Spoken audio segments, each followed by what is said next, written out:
31 मे जागतिक तंबाखू विरोधी दिन। तंबाखू, सिगारेट, गुटखा, पान, विडी यांनी कित्येकांचे आयुष्य उद्ध्वस्त केले आहे, पण याविरुद्धचा लढा अजूनही संपलेला नाही। या लढ्यात सामील होण्यासाठी Indian medical association, Rachana art and creation आणि अखिल भारतीय मराठी नाट्य परिषद तर्फे तंबाखू मुक्ती दिनानिमित्त 31 मे 2025 रोजी संध्याकाळी 4 वाजता वरेळी नाका शिवसेना शाखेजवळ आणि नंतर 5 वाजता BMCF वॉर्ड ऑफिससमोर तंबाखू मुक्ती पथनाट्य कार्यक्रम करण्यात आला। यावेळी तंबाखू मुक्तीसाठी एक प्रभावी पथनाट्य रस्त्यावरील लोकांसमोर सादर करून ज्यात तंबाखूमुळे होणाऱ्या आजारांवर प्रकाश टाकण्यात आला। कॅन्सर स्पेशलिस्ट डॉक्टरांचं थेट मार्गदर्शन देखील लाभले।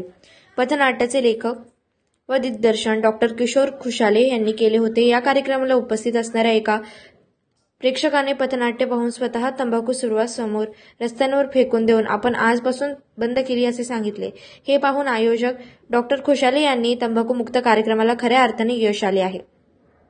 या कार्यक्रमादरम्यान मुक्ताई फाउंडेशन अध्यक्ष लवक क्षीरसागर यांनी तंबाखू मुक्त समाजासाठी सर्व लोकांनी एकत्र यायला हवे असे बोलून दाखवले। अजिंक्य महाराष्ट्र न्यूजसोबत प्रतिनिधी लवक क्षीरसागर।